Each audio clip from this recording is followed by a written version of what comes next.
Assalamualaikum warahmatullahi wabarakatuh. Alhamdulillah.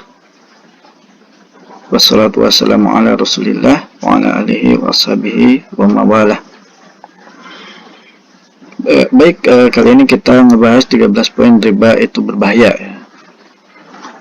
Baik, kita lihat poin 1, keadaan pemakan riba di neraka. Dari Samurah bin Jundub radhiyallahu anhu, Rasulullah Shallallahu Alaihi Wasallam menuturkan kunjungannya ke neraka. Kami mendatangi sungai yang airnya merah seperti darah. Tiba-tiba ada seorang lelaki yang berenang di dalamnya. Dan di tepi sungai ada orang yang mengumpulkan batu banyak sekali. Lalu orang yang berenang itu mendatangi orang yang telah mengumpulkan batu, sembari membuka mulutnya, dan orang yang mengumpulkan batu tadi akhirnya menyuapi batu ke dalam mulutnya. Orang yang berenang tersebut akhirnya pergi menjauh sambil berenang. Kemudian ia kembali lagi pada orang yang mengumpulkan batu. Setiap ia kembali, ia membuka mulutnya, lantas disuapi batu ke dalam mulutnya. Aku bertanya kepada keduanya, apa yang sedang mereka lakukan berdua? Mereka berdua berkata kepadaku, berangkatlah, berangkatlah. Maka kami pun berangkat. Dalam lanjutan hadis disebutkan, adapun orang yang datang dan berenang di sungai lalu disuapi batu, itulah pemakan riba. Hadis riwayat Bukhari nomor 7047. Baik, poin yang kedua, di hari kiamat diancam dengan perut yang besar seperti rumah dan dipenuhi dengan ular-ular. Dari Abu Hurairah radhiyallahu an, Rasulullah Shallallahu Alaihi Wasallam bersabda, pada malam Isra, aku mendatangi suatu kaum yang perutnya sebesar rumah dan dipenuhi dengan ular-ular. Ular tersebut terlihat dari luar. Aku pun bertanya, siapakah mereka wahai Jibril? Mereka adalah para pemakan riba, jawab beliau. Hadis riwayat Ibnu Majah nomor 2273, kemudian Ahmad 353, kemudian 363. Nah, sanad hadis ini dhaif sebagaimana kata Al-Hafiz Abu Tahir. Dalam sanadnya terdapat Abu As-Salat Al-Majhul. Kemudian yang ketiga, dosa riba yang paling ringan seperti menzinai ibu kandung sendiri. Dari Abdullah Rasulullah Shallallahu Alaihi Wasallam bersabda, riba itu ada 73 pintu. Hadis riwayat Ibnu Majah nomor 2275. Al-Hafiz Abu Tahir mengatakan bahwa hadis ini hasan. Kemudian dari Abu Hurairah radhiyallahu an, Rasulullah Shallallahu Alaihi Wasallam bersabda, riba itu ada 70 dosa. Yang paling ringan adalah seperti seseorang menzinai ibu kandungnya sendiri. Hadis riwayat Ibnu Majah nomor 2274. Al-Hafiz Abu Tahir mengatakan bahwa hadis ini hasan.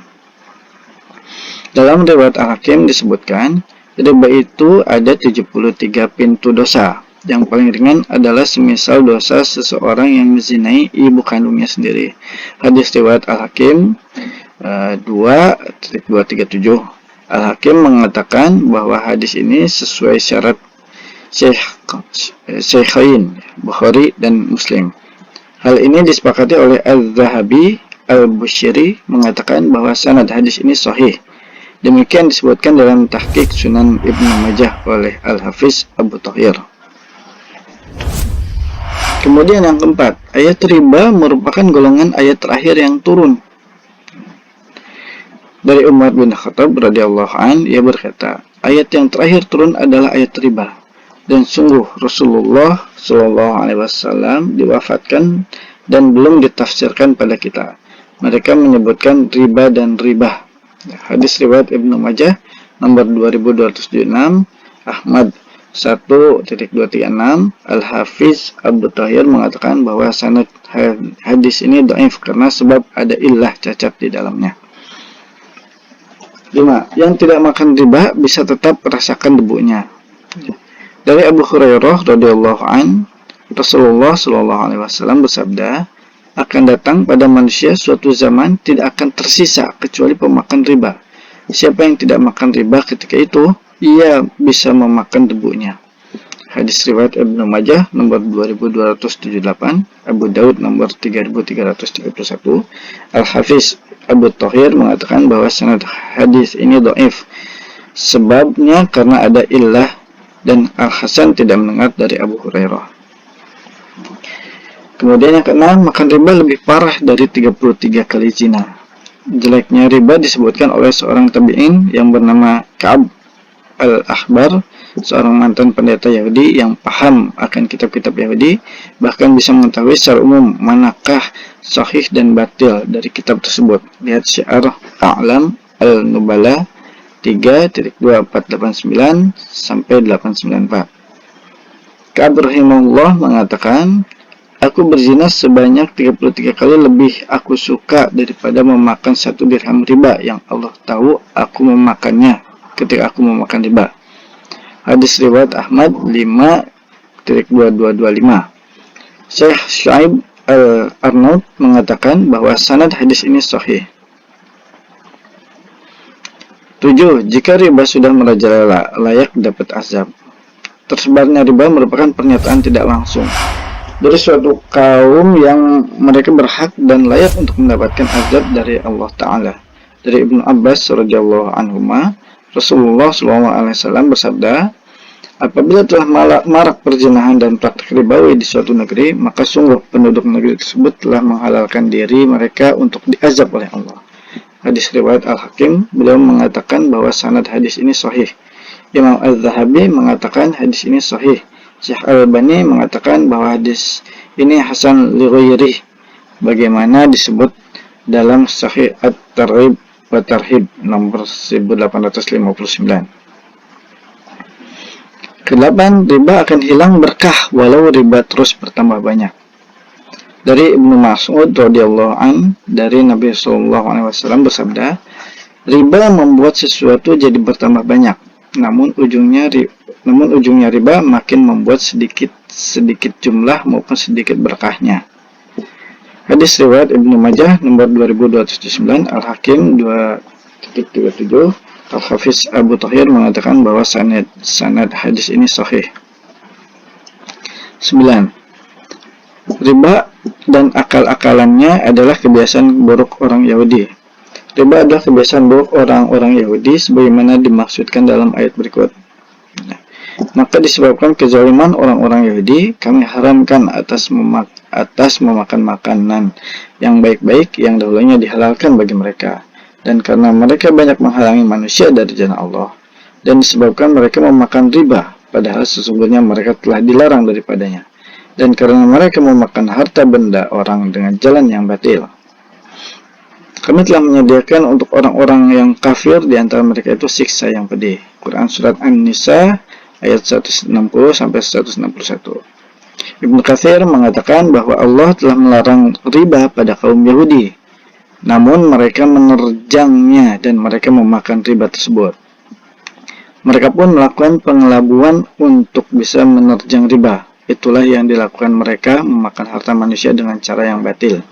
Lihat tafsir Al-Quran Al-Ahzim 3 ayat 273. Siapa yang mengambil riba, bahkan melakukan tipu daya dan akal-akalan supaya riba itu menjadi halal, berarti ia telah mengikuti jejak kaum Yahudi, dan inilah yang sudah diisyaratkan oleh Nabi SAW. Dari Abu Hurairah radhiyallahu anhu, Nabi SAW bersabda, kiamat tidak akan terjadi hingga umatku mengikuti jalan generasi sebelumnya, sejengkal demi sejengkal, sehasta demi sehasta. Lalu ada yang menanyakan pada Rasulullah SAW, apakah mereka itu mengikuti seperti Persia dan Romawi? Beliau menjawab, selain mereka, lantas siapa lagi? Hadis riwayat Bukhari nomor 7319. Dari Abu Sa'id Al-Khudri radhiyallahu an, ia berkata bahwa Rasulullah SAW bersabda, sungguh kalian akan mengikuti jalan orang-orang sebelum kalian, sejengkal demi sejengkal dan sehasta demi sehasta, sampai jika orang-orang yang kalian ikuti itu masuk ke lubang dob atau yang sempit sekalipun, pasti kalian pun akan mengikutinya. Kami para sahabat berkata, wahai Rasulullah, apakah yang diikuti itu adalah Yahudi dan Nasrani? Beliau menjawab, lantas siapa lagi? Hadis riwayat Muslim nomor 2669. Ibnu Taimiyah menjelaskan, tidak diragukan lagi bahwa umat Islam ada yang kelak akan mengikuti jejak Yahudi dan Nasrani dalam sebagian perkara. Lihat Majmu' al-Fatawa 27 ayat 286. 10. Allah tidak akan menerima sedekah, infak, dan zakat yang dikeluarkan dari harta riba. Dari Abu Hurairah radhiyallahu an, Nabi sallallahu alaihi wasallam bersabda, wahai sekalian manusia, sesungguhnya Allah itu thayyib atau baik. Allah tidak akan menerima sesuatu melainkan dari yang thayyib, baik. Hadis riwayat Muslim nomor 1015.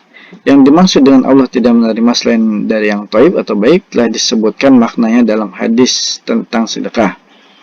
Juga dari Abu Hurairah radhiyallahu an, Rasulullah sallallahu alaihi wasallam bersabda, tidaklah seseorang bersedekah dengan sebutir kurma dari hasil kerjanya yang halal, melainkan Allah akan mengambil sedekah tersebut dengan tangan kanannya, lalu dia membesarkannya, sebagaimana ia membesarkan anak kuda atau anak unta betinanya, hingga sampai semisal gunung atau lebih besar dari itu. Hadis riwayat Muslim nomor 1014. Dikuatkan dengan ayat berikut, dan sesuatu riba atau tambahan yang kamu berikan agar dia bertambah pada harta manusia, maka riba itu tidak menambah pada sisi Allah. Dan apa yang kamu berikan berupa zakat yang kamu maksudkan untuk mencapai keridhaan Allah, maka yang berbuat demikian itulah orang-orang yang melipat gandakan pahalanya. Quran Surat Ar-Rum ayat 39. Jadi pelaku riba tidak mendapatkan pahala saat hartanya diinfakkan di jalan Allah. Kemudian yang ke-11, doa pemakan riba sulit terkabul. Dalam hadis Abu Hurairah radhiyallahu an, Nabi sallallahu alaihi wasallam menceritakan ada seorang laki-laki yang telah menempuh perjalanan jauh sehingga rambutnya kusut, masai dan berdebu, kusut, masai dan berdebu. Orang yang mengangkat tangannya ke langit seraya berdoa, wahai Robku, wahai Robku, padahal makanannya dari barang yang haram, minumannya dari yang haram, pakaiannya dari yang haram, dan diberi makan dari yang haram. Maka bagaimanakah Allah akan memperkenankan doanya? Hadis riwayat Muslim nomor 1014. Yang ke-12, memakan riba membuat hati keras. Allah Ta'ala berfirman, sekali-kali tidak demikian. Sebenarnya apa yang selalu mereka usahakan itu menutupi hati mereka. Quran Surat Al-Mutaffifin ayat 14. Makna ayat di atas diterangkan dalam hadis berikut. Dari Abu Hurairah radhiyallahu an, dari Rasulullah sallallahu alaihi wasallam, beliau bersabda, seorang hamba apabila melakukan suatu kesalahan, maka dititikkan dalam hatinya sebuah titik hitam. Apabila ia meninggalkannya dan meminta ampun serta bertobat, hatinya dibersihkan. Apabila ia kembali berbuat maksiat, maka ditambahkan titik hitam tersebut hingga menutupi hatinya. Itulah yang diistilahkan ar-rawan, yang Allah sebutkan dalam firman-Nya, yang artinya sekali-kali tidak demikian. Sebenarnya apa yang selalu mereka usahakan itu menutupi hati mereka. Hadis riwayat Tirmizi nomor 3334, Ibnu Majah nomor 4244. Al-Hafiz Abu Thahir mengatakan bahwa hadis ini hasan. Mujahid rahimahullah mengatakan hal itu seperti telapak tangan. Awalnya ia dalam keadaan terbuka, dan jika berbuat dosa, maka telapak tangan tersebut akan tergenggam. Jika berbuat dosa, maka jari jemari perlahan-lahan akan menutup telapak tangan tersebut. Jika ia berbuat dosa lagi, maka jari lainnya akan menutup telapak tangan tadi. Akhirnya seluruh telapak tangan tadi ditutupi oleh jari jemari. Fath al-Qadir Asy-Syaukani Mauqi At-Tafasir 7-442. Kemudian yang ke-13, badan yang tumbuh dari harta yang haram akan berhak disentuh api neraka. Yang pernah dinasihati oleh Nabi SAW pada Ka'ab, wahai Ka'ab bin Ujrah, sesungguhnya daging badan yang tumbuh berkembang dari sesuatu yang haram akan berhak dibakar dalam api neraka. Hadis riwayat Tirmizi nomor 614. Al-Hafiz Abu Thahir mengatakan bahwa sanad hadis ini hasan. Hanya Allah yang memberi taufik dan hidayah. Kami ambil dari sumber rumayshow.com. Demikian mengenai 13 poin riba itu berbahaya. Wassalamualaikum warahmatullahi wabarakatuh.